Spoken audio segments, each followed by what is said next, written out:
Un enfant a été enlevé. Ceci est une alerte enlèvement du ministère de la Justice. Le plan alerte enlèvement a été déclenché pour la première fois en France après la disparition de 2 fillettes dans le Maine-et-Loire. Les enfants sont sains et saufs. Une infime goutte de sang de Maëlys, une preuve ADN imparable. La semaine qui s'ouvre sera marquée demain au plan judiciaire par la reprise du procès de Patrick Dills.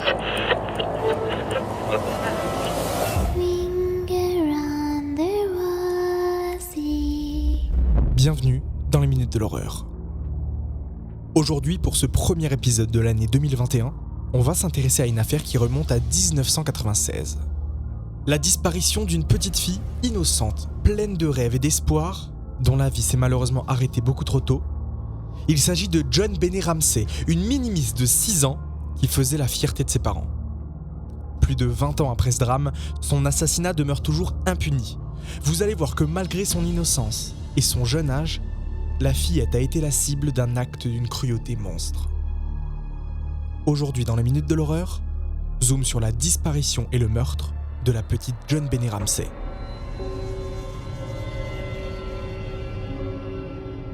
JonBenét Patricia Ramsey est la fille de John Bennett Ramsey et de Patricia Ramsey a.k.a. Patsy.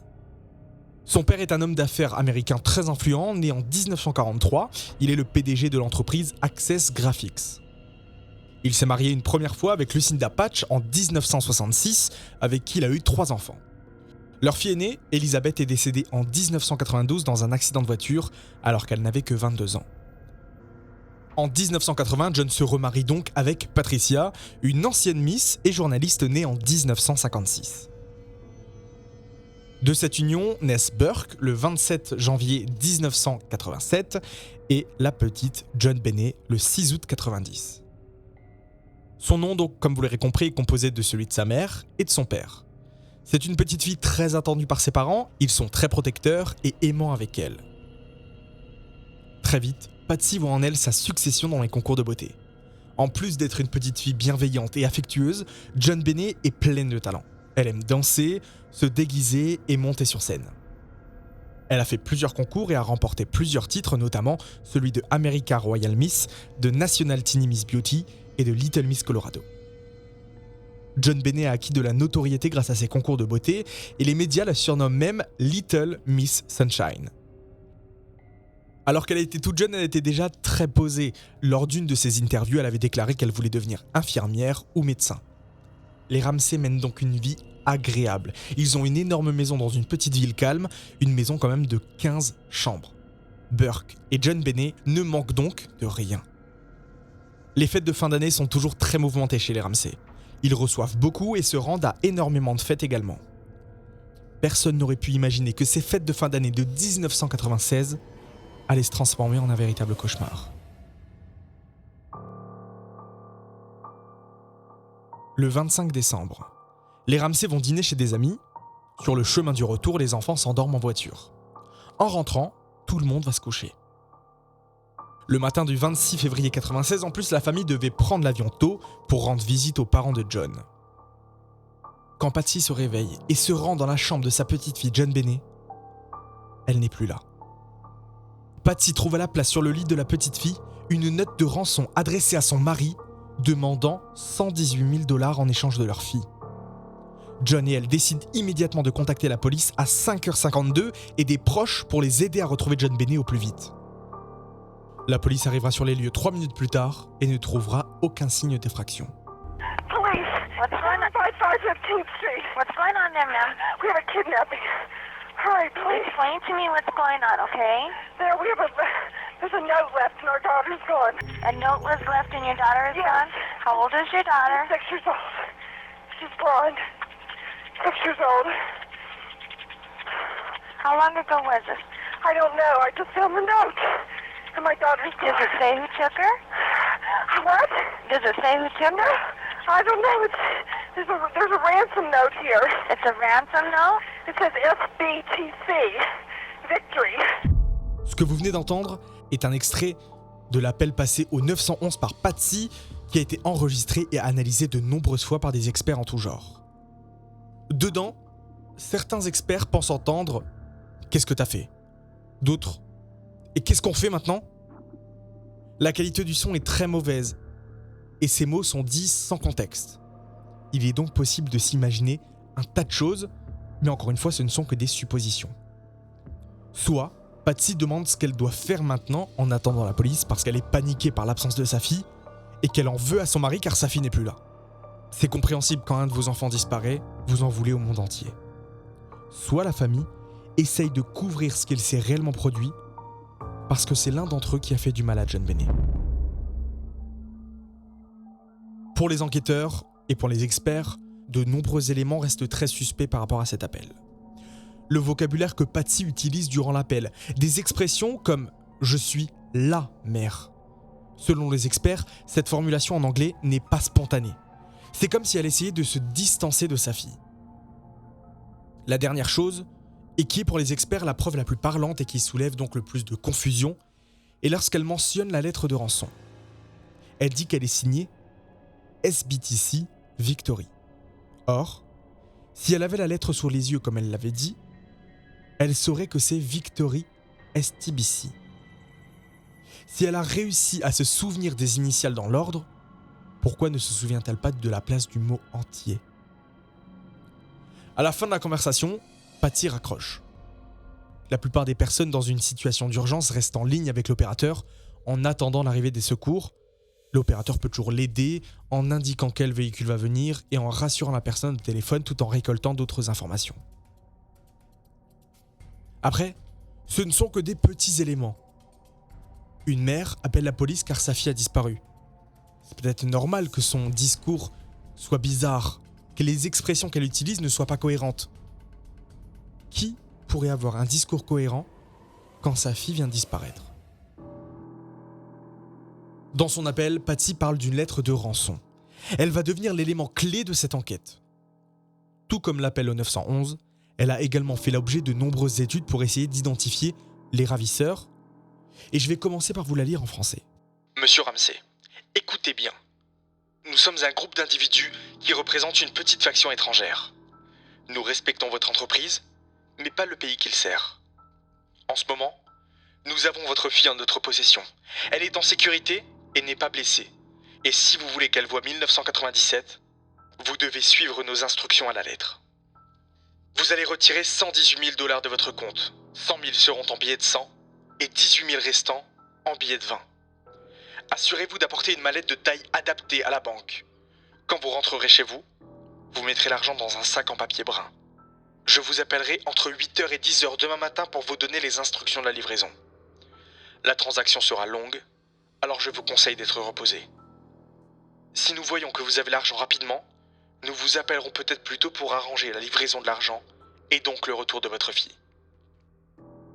Une quelconque déviation par rapport à mes instructions résultera en l'exécution immédiate de votre fille. Vous n'aurez pas accès à ses restes pour un enterrement en bonne et due forme. Les 2 gentlemen qui surveillent votre fille ne vous apprécient pas particulièrement, alors je vous conseille de ne pas les provoquer. Parler à quelqu'un de votre situation comme la police ou le FBI résultera en la décapitation de votre fille. Si nous découvrons que vous parlez à un chien errant, elle meurt. Si vous prévenez les autorités de la banque, elle meurt. Si l'argent est trafiqué ou marqué, elle meurt. Vous serez scanné pour voir si vous portez des appareils électroniques. Si nous en trouvons, elle meurt. Vous pouvez essayer de nous duper, mais sachez que nous sommes familiers avec les forces de l'ordre, leurs mesures et leurs tactiques. Vous avez 99% de chances de tuer votre fille si vous essayez de nous tromper. Suivez nos instructions à la lettre et vous aurez 100% de chances de la récupérer vivante. Vous et votre famille êtes constamment surveillés, tout comme les autorités. N'essayez pas de vous faire pousser un cerveau, John. Vous n'êtes pas le seul gros chat dans les alentours, alors ne pensez pas que tuer sera difficile. Ne nous sous-estimez pas, John. Utilisez ce bon sens du Sud que vous avez. Ça dépend de vous maintenant, John. Victory, SBTC. La première chose qu'on remarque dans cette lettre, c'est la longueur du message. En général, les ravisseurs restent concis et se contentent de donner peu d'informations pour ne pas être trop facilement identifiables. Cette note est écrite sur 3 pages. Et la personne qui l'a écrite a donc pris du temps pour le faire. Tout comme l'appel au 911, plusieurs éléments sont suspects. L'expression « un groupe d'individus qui représente une petite faction étrangère » est louche. Qu'est-ce qu'un groupe si ce n'est pas un ensemble d'individus ? Pourquoi qualifier la faction d'étrangère de petite ? Un kidnappeur voudrait plutôt apparaître fort, quitte à exagérer sur la taille de son organisation. Ensuite, l'auteur précise qu'il respecte l'entreprise de John Ramsey. Mais pourquoi la mentionner ? Est-ce qu'un dégénéré capable d'enlever une petite fille s'intéresserait à l'entreprise de son père ? Est-ce que la mention des États-Unis serait une tentative de faire passer cet enlèvement pour un crime contre le pays ?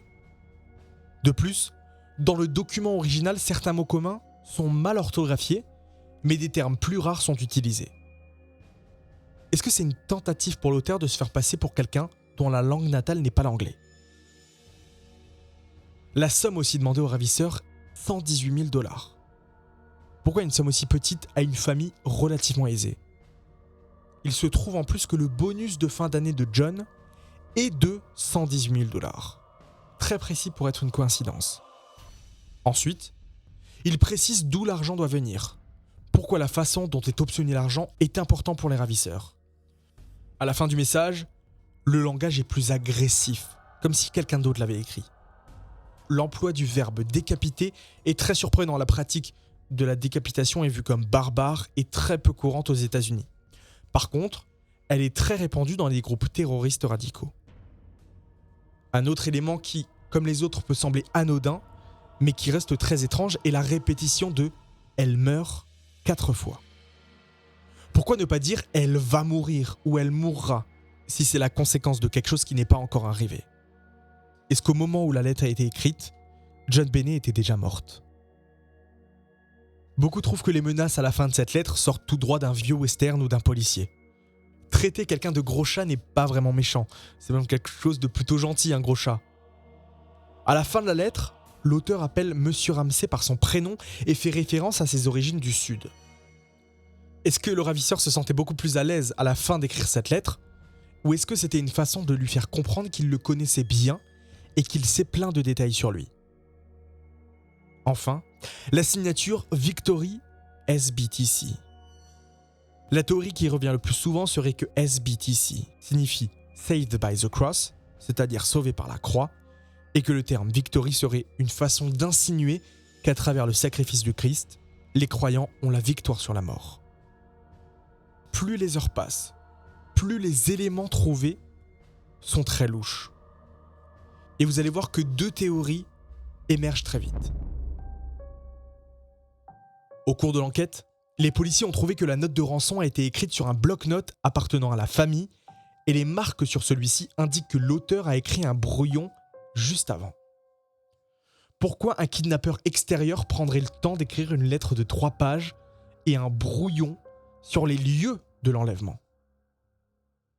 De plus, certaines tournures de phrases utilisées dans la lettre de rançon sont semblables à la formulation du message de vœux de Noël des Ramsey. Lorsque la police est arrivée à la maison des Ramsey, des fouilles ont été organisées pour trouver des signes d'effraction. La chambre de John Benet a été mise sous scellé, mais le reste de la maison était rempli d'amis et de proches qui, pensant aider les Ramsey, ont rangé, fait la vaisselle, la poussière. Cette contamination de la maison a souvent été citée comme l'une des raisons principales pour laquelle l'affaire n'a jamais été résolue. John a fait des arrangements pour réunir l'argent, et la ligne téléphonique a été mise sur écoute au cas où les ravisseurs l'appelleraient. À 13h, tout va basculer. Le détective a demandé à John et un ami de la famille de faire le tour de la maison pour vérifier si tout était en ordre et qu'il ne manquait rien. Ils ont commencé par le sous-sol. John a ouvert la porte donnant sur une petite pièce de rangement. Le corps de John Benet était là, gisant au sol. Il y avait du ruban adhésif sur sa bouche, des cordes de nylon autour de son torse et de ses poignets. Elle avait été enveloppée dans une petite couverture blanche. John a pris le corps de sa fille dans ses bras et l'a porté jusqu'à l'étage. Par ce geste innocent, il a aussi rendu le travail des scientifiques plus difficile. Étant donné que les Ramsey étaient les seuls présents sur la scène de crime cette nuit-là, leurs ADN sont prélevés et leurs dépositions sont prises rapidement après la découverte du corps. L'autopsie révélera que John Benet est morte étranglée et qu'elle présente également une fracture du crâne. La cause officielle de son décès est asphyxie par strangulation associée à un trauma crânio-cérébral. Il y avait aussi une blessure sur son vagin, mais aucune trace de sperme n'a été trouvée. Une partie en bois d'un pinceau a été utilisée pour créer un garrot avec des cordes en nylon. Et un autre morceau du pinceau a été retrouvé, lui, dans les affaires de peinture de Patsy. Durant l'autopsie, le médecin légiste a trouvé des traces d'ananas dans l'estomac de John Benet qu'elle aurait mangé peu de temps avant sa mort. Et sur les photos de la maison prises le jour de la découverte du corps, il y avait un bol contenant de l'ananas sur la table. Cependant, ni John ni Patsy ne se souviennent avoir posé le bol sur la table ou d'en avoir donné à leur fille. La police a rapidement trouvé des empreintes de Burke sur le bol, le grand frère de John Benet. À quel moment aurait-il pu prendre ce bol ? Les Ramsey en plus affirment que Burke a dormi toute la nuit et ne s'est réveillé que plusieurs heures après l'arrivée de la police. L'un des éléments les plus importants pour cette enquête est la petite quantité de sang retrouvée sur les vêtements de John Benet. En effet, à plusieurs reprises, différents experts ont pu identifier que l'ADN appartenait à un homme qui n'avait pas lien de parenté avec la petite fille. Mais les traces d'ADN peuvent venir de n'importe où. Et malgré la technologie, on est incapable de savoir de quand date une trace d'ADN. Comme je vous le disais, deux théories font rapidement surface. La première est que l'un des membres de la famille est impliqué dans sa mort. Au début, les enquêteurs se sont concentrés sur Patsy et John. Mais le vrai challenge de cette enquête est lié à la contamination de la scène de crime. Si la police avait interdit l'accès de la maison dès son arrivée, l'enquête serait peut-être résolue. Mais c'est peut-être du coup une idée de John et Patsy. Peut-être qu'ils ont tué leur fille et qu'ils ont appelé des amis pour venir les aider en sachant qu'ils allaient contaminer la scène de crime. Dans la plupart des homicides, c'est une personne proche de la victime qui est coupable. Voilà pourquoi c'est une des théories qui est venue le plus rapidement. Dans ce cas, c'est l'impression de la mise en scène, telle que la lettre de rançon, qui est suspicieuse. De plus, les enquêteurs n'ont pas trouvé les Ramsey très coopératifs. Ils ont expliqué leur réticence en disant qu'ils avaient peur que la police se concentre sur eux et ne considère pas la thèse d'une intrusion. Certains enquêteurs pensent que Patsy se serait énervée parce que John Benet aurait fait pipi au lit et qu'elle l'aurait frappé violemment à la tête. Ensuite, elle aurait maquillé la scène. Mais ce scénario n'est pas cohérent du tout. John Benet avait en effet des problèmes d'énurésie, mais pourquoi Patsy aurait-elle agi ainsi ? Ce n'était pas la première fois et rien ne suggère qu'elle soit capable d'une telle violence envers sa fille. Certains ont pensé que John aurait abusé sexuellement de sa fille et qu'en l'apprenant, Patsy ait perdu son sang-froid et s'en serait pris à John Benet. Là encore, aucune preuve n'indique que John soit un prédateur ou qu'il ait eu des gestes inappropriés avec ses enfants. Et plus récemment, il a aussi été dit que Burke aurait accidentellement tué sa petite sœur et que ses parents auraient essayé de le couvrir. Mais en dehors de l'empreinte sur le bol, rien ne suggère que Burke ait vu sa petite sœur cette nuit-là. Dans le documentaire de CBS, on y découvre la théorie que Burke se serait énervé parce que John Benet aurait volé un morceau d'ananas dans son bol et qu'il l'aurait frappé avec un objet, peut-être une lampe torche. Et en dehors de la famille, la deuxième théorie est celle qui se concentre sur l'idée qu'une personne extérieure se soit introduite dans la maison. La piste qui a incité les policiers à chercher un intrus est une empreinte de chaussure trouvée dans la maison où le corps de John Benet a été retrouvé. Durant le mois de décembre, de nombreux invités sont venus chez les Ramsey. Est-ce que l'un d'entre eux serait venu en repérage pour trouver un moyen de rentrer discrètement dans la maison ? Les premiers suspects identifiés par la police sont un voisin, une ancienne nounou et aussi un certain Michael Elgoth qui s'est suicidé peu de temps après la mort de John Benet. Le détective de l'enquête pense que l'assassin s'est introduit par une fenêtre de la cave qui était restée entrouverte. La fenêtre était en effet brisée, mais la moustiquaire était intacte et les toiles d'araignée autour de la fenêtre aussi. Et la nuit de la mort de John Benet, il avait neigé, mais aucune trace n'a été trouvée près de cette fenêtre. Pour rester sur la théorie d'un tiers qui se serait introduit dans la maison, beaucoup reprochent à Patsy d'avoir objecté sa fille en la laissant participer au concours de Minimis. Et pensent qu'à travers ces concours, John Benet aurait captivé l'attention de pédophiles et d'adeptes de pornographie infantile. La police a donc essayé de déterminer s'il y avait des prédateurs vivant près de chez les Ramsey. Il y en avait 38 connus des services de police dans un radius de 3 km autour de la maison des Ramsey. La procureure Mary Lacy était favorable à la thèse de l'intrusion et a souvent été critiquée pour sa relation privilégiée avec les Ramsey. Le fait qu'ils soient proches empêcherait la procureure de les envisager comme des suspects. Plus récemment, le 15 août 2006, John Markar, un instituteur de 41 ans, a été arrêté en Thaïlande après avoir fait de faux aveux concernant le meurtre de John Benet Ramsey. Il affirme avoir drogué, abusé sexuellement, puis tué accidentellement John Benet. Ces aveux ont vite été réfutés. Son ADN n'était pas sur la scène du crime, l'autopsie n'a révélé aucun signe de drogue et il n'a donné que des informations connues du grand public et aucun détail que seul le tueur pourrait connaître. Mais sa fascination pour John Benet est à glacer le sang. Si un homme qui n'a jamais rencontré cette petite fille est capable d'une telle obsession malsaine, est-ce qu'un détraqué proche de John Benet serait capable de la même chose et de passer à l'acte ?